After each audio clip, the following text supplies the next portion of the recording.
हूं आपके साथ विशाल कालरा। कोविड लौट आया है और इस बार बहुत तेजी के साथ फैल रहा है, इसीलिए कोविड पर चर्चा बहुत जरूरी है।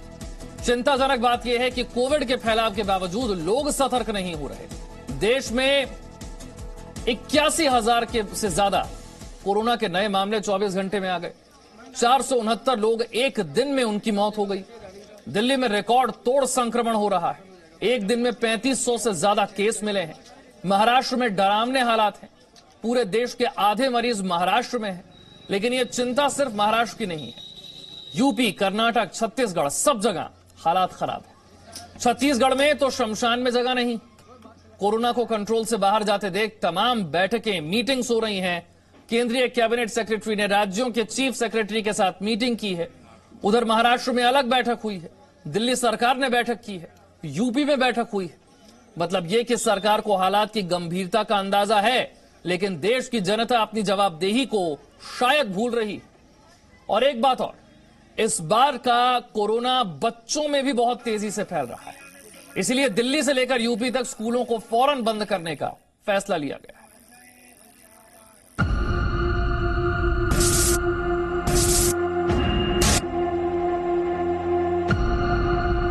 सचिन तेंदुलकर, आलिया भट्ट, आमिर खान,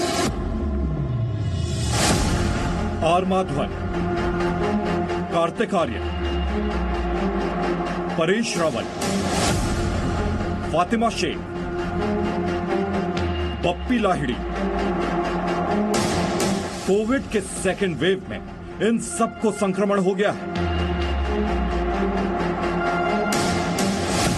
अमिताभ बच्चन, जया बच्चन,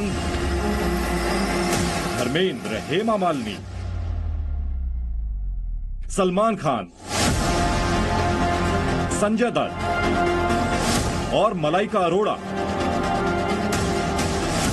कोविड के खतरे से पहले सबने वैक्सीनेशन ले ली।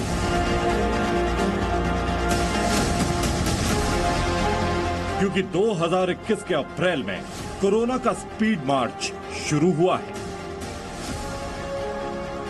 कोविड को काबू पाने के लिए वैक्सीनेशन भी उतनी ही तेजी से हो रहा है, लेकिन कोविड संक्रमण की रफ्तार थमती नहीं। स्थिति तो ठीक नहीं है और खतरे की घंटी तो बज रही है कि हमारे केसेस एकदम बढ़ रहे हैं। और अगर हम देखें तो जो हम कहते हैं रेट ऑफ राइज, वो ज्यादा स्टीप है। पहले 80,000 केसेस पहुंचने में हमें कई हफ्ते लगे थे। इस दफा कुछ दिनों में ही हमारे केसेस एकदम इतने बढ़ गए हैं। इसलिए हमें बहुत ज्यादा सख्ती की जरूरत है। कोविड के संक्रमण की रफ्तार ऐसी है कि केंद्र सरकार से लेकर राज्य की सरकारें चौकन्नी हो चुकी हैं। दिल्ली में केंद्रीय कैबिनेट सेक्रेटरी ने सभी स्टेट्स के चीफ सेक्रेटरीज के साथ बैठक की। महाराष्ट्र में उद्धव ठाकरे की मीटिंग हुई। दिल्ली में केजरीवाल सरकार मंथन कर रही है ताकि कोविड के बढ़ते कदम को फौरन काबू में किया जा सके। एहतियातन दिल्ली में 8वीं तक के स्कूल बंद कर दिए गए हैं। इसको फैलने से किस तरह से रोका जाए, जिसमें हम हमेशा कहते हैं टेस्ट, ट्रेसिंग एंड आइसोलेशन, उसको बहुत एग्रेसिवली अब किया जा रहा है। और जहां जहां कंटेनमेंट जोन्स बनाने की जरूरत है वहां कंटेनमेंट जोन्स बनाए जाएंगे और इसको फैलने से रोकने की कोशिश की जाएगी। उत्तर प्रदेश में भी 8वीं तक के स्कूल बंद कर दिए गए हैं। मध्य प्रदेश के बैतूल, खरगोन, छिंदवाड़ा समेत 4 जिलों के कुछ हिस्सों में लॉकडाउन शुरू हो गया है। तो पूरे शहर में अनावश्यक आवाजाही पर पूरी तरीके से रोक है। केवल जो लोग वैक्सीनेशन के लिए निकल रहे हैं या आवश्यक कार्य के लिए निकल रहे हैं उनको ही निकलने की परमिशन है। बाजार जो है वो पूरी तरीके से बंद कराए गए हैं। शाम को 5 बजे के बाद जो है वो बाजार खोले जाएंगे। अभी केवल आवश्यक सामग्री की दुकानें ही खोली गई। जिस तरीके से कोरोना संक्रमण का खतरा बढ़ रहा है उसको लेकर जिला प्रशासन ने आज जो है अघोषित तौर पर लॉकडाउन की घोषणा की थी। छत्तीसगढ़ के दुर्ग जिले के इलाके में तो कंप्लीट लॉकडाउन लगा दिया गया है।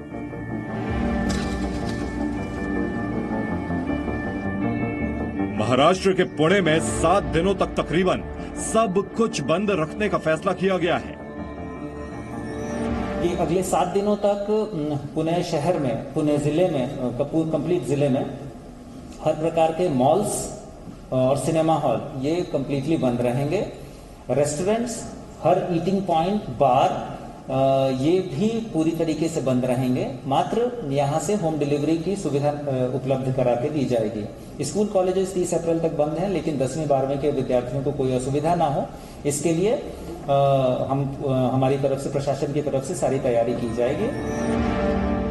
इससे पता चलता है कि देश में कोविड के बढ़ते संक्रमण को लेकर सरकार और प्रशासन कितने चौकस है, लेकिन दूसरी तरफ कहीं न कहीं लापरवाही है, जिसके कारण संक्रमण फैल रहा है। और इस लापरवाही का ठीकरा नेता एक दूसरे पर फोड़ रहे हैं। महाराष्ट्र की वसूली सरकार ने अपनी विफलता को छुपाने के लिए पुणे शहर में लॉकडाउन की घोषणा कर दी। इनके मन में आए वे घोषणा करते हैं। आप ही के साथी दल के नेता कह रहे हैं पहले गरीबों के अकाउंट में पैसे डाले, उन्हें कोई पैकेज दे, उसके पश्चात लॉकडाउन की घोषणा करें। इनके मन मर्जी जैसा आएगा उस प्रकार से फैसले ये लेते हैं। महाराष्ट्र ने तो दिखाया है एक नया रास्ता, नई दिशा, नया मार्गदर्शन। हमेशा महाराष्ट्र करता है देश की राजनीति को, तो महाराष्ट्र ने जो करके दिखाया है वो राष्ट्रीय स्तर पर होने की जरूरत है। संक्रमण के फैलाव पर सियासत राज्य में ही नहीं हो रही। बीजेपी की विरोधी पार्टियां पूरे देश में कोविड की वापसी को लेकर मोदी सरकार पर सवाल उठाती दिख रही हैं। बहुत ही ज्यादा मैं समझता हूं चिंता की बात है। 82,000 केस आज आ गए और आपने जैसे कि कहा 97 हाईएस्ट रहा है। अगर तो ये तो कल परसों के अंदर फिर शायद हो सकता है कि इस आंकड़े को पार कर जाए। तो पूरे भारत के अंदर मैं समझता हूं इसका खतरा है कि हमें पैनिक की जरूरत नहीं है, प्रिकॉशन की जरूरत है। हमें जो है वो पूरी तरह से एहतियात की जरूरत है और किसी तरह से हताशा और निराशा और हाहाकार की जरूरत नहीं है। जहां तक सवाल है, वैक्सीनेशन अभी सरकार ने भी कहा है कि हर दिन होगा, बिना छुट्टियां भी खत्म की गई हैं। और मुझे लगता है कि ये जो प्रक्रिया है ये भारत में सबसे बड़ी वैक्सीन लगाने की प्रक्रिया चल रही है। बेशक घबराने की जरूरत नहीं, लेकिन सावधानी की दरकार है और वो सावधानी हर देशवासी को अपने स्तर पर बरतनी होगी, वरना 2021 का कोविड पिछले साल के मुकाबले ज्यादा खतरनाक नजर आ रहा है। ब्यूरो रिपोर्ट, जी मीडिया। इस बार कोविड के फैलाव को लेकर बड़ी वजह लोगों की लापरवाही सामने आ रही है। मास्क और सोशल डिस्टेंसिंग से ऊब चुके लोग थोड़े लापरवाह हो गए। मास्क नहीं पहनने वाले तरह तरह के बहाने बनाते नजर आ रहे हैं। शहर, बाजार, गली मोहल्ले, हर जगह भीड़ लगी हुई है। इन चुनावी रैलियों की भीड़ देख देखकर तो और भी लोग बेपरवाह हो गए हैं। लेकिन इस बार के संक्रमण को लेकर दो बड़ी चिंताजनक बातें हैं। पहली ये कि कुछ लोग वैक्सीन लेने के बाद भी लापरवाह होते जा रहे हैं, कोविड के एसओपी का पालन नहीं कर रहे। और दूसरी बात यह कि इस बार का कोरोना बच्चों को अपनी गिरफ्त में ले रहा है। हमारे सहयोगी अमन चोपड़ा ने दिल्ली एम्स के डायरेक्टर से यही सवाल पूछे। सुनिए डॉक्टर रणदीप गुलेरिया ने क्या कहा। बच्चों को ज्यादा हो रहा है इस बार कोरोना, कई रिपोर्ट्स है नवजात बच्चों को हुआ है, बच्चों को ज्यादा हो रहा है क्या कोरोना इस बार? कोरोना जो इस बार अभी हम जो डेटा आ रहा है वो यंगर एज ग्रुप में ज्यादा हो रहा है। यंगर एज ग्रुप में यानी कि जो टीन्स हैं या 20 से 30 साल की उम्र वाले लोग हैं, बच्चों में भी कोरोना हो रहा है। क्योंकि बच्चों में कुछ हद तक इससे पहले हम उनको प्रोटेक्ट करके रख रहे थे, घर के अंदर रख रहे थे, बहुत ध्यान रख रहे थे। अब इतने वो प्रिकॉशंस नहीं रखे जा रहे और बच्चों में अभी तक इतनी इम्यूनिटी नहीं है। एक अच्छी बात यह है कि बच्चों में जो वायरस है वो माइल्ड इलनेस करता है और इसलिए बच्चों में रिकवरी भी जल्दी होती है, वो इन्फेक्शियस रहते हैं। पर बच्चे जो हैं ज्यादातर आईसीयू में नहीं पहुंचते और डेथ रेट जो है बच्चों में बहुत कम है। दुनिया के 14 मुल्क ऐसे हैं जहां 18 साल से ऊपर सभी को वैक्सीन दी जा रही है, सबको वैक्सीन दी जा रही है जो भी 18 साल से ऊपर है। हमारे यहाँ अगर अलार्मिंग सिचुएशन है, जैसा कि आप बता रहे हैं कि बहुत अलार्मिंग सिचुएशन है, तो हम किस चीज का इंतजार कर रहे हैं? हमारे यहाँ 45 साल से ऊपर को दी जा रही है। दुनिया में 18 मुल्क हैं 18 ईयर्स अबव वैक्सीन, हम क्यों नहीं कर रहे हैं वो चीज, या करनी चाहिए? तो उन मुल्क और हमारे मुल्क में एक बहुत बड़ा अंतर है और वो अंतर है हमारी आबादी। अगर हम 18 साल से उम्र वाले लोगों की बात करें तो वो लगभग 97 करोड़ के करीब है। अगर हम कहें लगभग 1 बिलियन के करीब है, तो हमें 2 बिलियन डोजेस चाहिए होंगे सब लोगों को वैक्सीनेट करने के लिए, क्योंकि 2 डोजेस लगते हैं। इतने डोजेस अगर हम सारे दुनिया के वैक्सीन भी मिला के यहाँ पे ले आए तो भी शायद इतने डोजेस नहीं होंगे। तो हमें ये समझना चाहिए कि क्योंकि हमारी आबादी इतनी ज्यादा है, हमें इतने ज्यादा डोजेस चाहिए। अभी भी अगर हम 45 साल से ज्यादा उम्र से ज्यादा लोगों की बात करें तो वो कोई 37 से 40 करोड़ लोग बनते हैं। तो 80 करोड़ डोजेस हमें चाहिए, 800 मिलियन हो गए। तो इतने डोजेस अगर हमारे पास नहीं हो तो हमें एक स्ट्रैटेजी बनानी पड़ेगी जब तक ये डोजेस नहीं अवेलेबल हो। क्या आप चाहते हैं कि देश एक बार फिर से लॉकडाउन की ओर जाए? कोई भी ऐसा चाहेगा क्या? सपने में भी नहीं। लेकिन लोगों की लापरवाही की वजह से हमारा देश रोज एक एक कदम लॉकडाउन की ओर जा रहा है। और हम ऐसा इसीलिए कह रहे हैं क्योंकि हमारे संवाददाताओं ने देश के अलग अलग राज्यों में पड़ताल की। आप खुद देखिए और समझिए कि कोविड के खतरे को लेकर लोग सब कुछ जानते हुए भी कितनी लापरवाही बरत रहे हैं और उनकी इस लापरवाही का खामियाजा कैसे पूरे देश को भुगतना पड़ सकता है।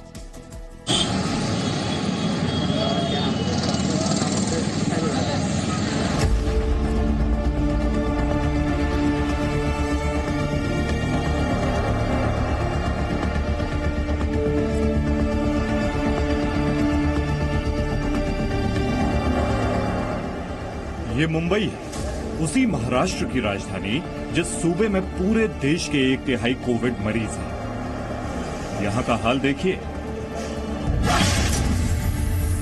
मुंबई के अगर 3 सबसे ज्यादा भीड़ वाले बाजारों की हम परिकल्पना करें तो उसमें क्रॉफर्ड मार्केट का नंबर 1 आता है। मुंबई के क्रॉफर्ड मार्केट का ये वो हिस्सा है जहां कई सारी चीजें मिलते हैं। हालांकि लॉकडाउन के दौरान यहां बाजार बेहद धीमा था, लेकिन अब बाजार कुछ अलग अलग तेजी से चल रहा है। लेकिन यहाँ सोशल डिस्टेंसिंग मेंटेन करने के साथ साथ कई चीजों की हिदायत दी गई है। अब आपको मुंबई के ही दादर सब्जी मार्केट का हाल दिखाते हैं। कोरोना ने अभी सभी को फिर से एक बार डराया है। दूसरी लहर आ चुकी है। मुंबई की बात करें तो मुंबई में 8000 का आंकड़ा पार हो चुका है। और दूसरी तरफ मैं अभी दिखा रही हूँ आपको, ये दादर की सब्जी मंडी है, सब्जी मार्केट है, जहाँ पे हम हर बार दिखा रहे कि यहाँ पे कैसे सोशल डिस्टेंसिंग मेंटेन नहीं होता है। जो सब्जी हम घर लेके जा रहे हैं वही सब्जी जिससे आप ले रहे हैं उसने मास्क पहना है क्या, वो कोरोना से सुरक्षित है क्या, ये कोई नहीं देखता है। और इस प्रकार से अगर यही स्थिति रही तो हम कोरोना से नहीं बच सकेंगे। महाराष्ट्र के अमरावती इलाके की तस्वीर दिखाते हैं, जहां बस स्टैंड पर लोग बेखौफ बिना मास्क के दिख रहे हैं। अमरावती में कोरोना के बढ़ते मामले को देखते हुए अमरावती में जो है वो 15 दिनों का लॉकडाउन लगाया गया था, लेकिन अभी जो है वो अनलॉक हो चुका है। यहाँ पे जो देखा जाए तो नागरिकों को आने जाने के लिए जो है छूट दी चुकी है। मैं अभी फिलहाल खड़ा हूँ अमरावती के बस स्टैंड में, और बस स्टैंड पे आप देख सकते हो यहाँ पे जो कुछ बस स्टैंड से आने जाने वाले लोग हैं वो बिना मास्क मतलब बगैर मास्क के जो है वो बैठे हुए दिखाई दे रहे हैं। महाराष्ट्र में ही नहीं, देश की राजधानी दिल्ली में भी लोगों का यही हाल है। लोग या तो मास्क पहन नहीं रहे या गलत तरीके से पहन रहे हैं, और पूछने पर तरह तरह के बहाने बनाते दिख रहे हैं। राजधानी दिल्ली में कोरोना के मामले लगातार बढ़ते जा रहे हैं, लेकिन बावजूद उसके लापरवाही जो है लोगों के द्वारा अभी भी बढ़ती जा रही है। इस वक्त हम करोल बाग मार्केट में हैं। यहाँ पर आप देख सकते हैं दुकान के बाहर जो लोग हैं वो किस तरीके से लाइन में खड़े हुए हैं, लेकिन जो सोशल डिस्टेंसिंग है उसका पालन यहाँ पर बिल्कुल नजर नहीं आ रहा। कुछ बुजुर्ग हैं, साथ में कुछ युवा भी खड़े हैं, लेकिन जो है कि यहाँ पर सोशल डिस्टेंसिंग आपको बिल्कुल नहीं दिखाई देगी। और यही कारण है कि कोरोना के मामले रफ्तार से दिल्ली में बढ़ रहे हैं। अब कर्नाटक चलते हैं। आईटी सिटी बेंगलुरु में पढ़े लिखे लोगों के बीच कोविड के खतरे पर कितना अटेंशन है, देखिए। कर्नाटक में कोरोना की स्थिति दिन पर दिन गंभीर होती जा रही है। आज से 20 दिन पहले जहां कोविड पॉजिटिव मामले 300 से 400 के पास थे, 20 दिनों के अंदर ये स्थिति 10 गुना ज्यादा बढ़ी है। 2906 मामले सिर्फ और सिर्फ बेंगलुरु से हैं। बेंगलुरु के अलावा कलबुर्गी, बिदर, तुमकुरू, मैसूरू वैसे जिले हैं जो अधिक प्रभावित हैं। अब जरा बिहार चलिए। यहाँ मीठापुर बस स्टैंड पर लोग कितने लापरवाह दिखे और मास्क नहीं पहनने के क्या क्या बहाने बताए, वो भी सुनिए। भारत में एक बार फिर से कोरोना के नए केस में लगातार इजाफा हो रहा है, लेकिन जिस तरीके से कोरोना के केस में लगातार वृद्धि हो रही है, बावजूद जो लोग हैं वो सुधरने के लिए तैयार नहीं है। हम इस वक्त पटना में मीठापुर बस स्टैंड के ठीक सामने खड़े हैं और ये जो लोग हैं, आपको कमोबेश जो लोग नजर आएंगे, चाहे वो बस के अंदर बैठे हो, बाहर बैठे हो, बाहर खड़े हो, उन्होंने मास्क नहीं लगा रखा है। आप समझ सकते हैं कि देश भर में ऐसे ही लोग कोविड कैरियर बनकर देश को दोबारा कोरोना संकट की ओर धकेल रहे हैं।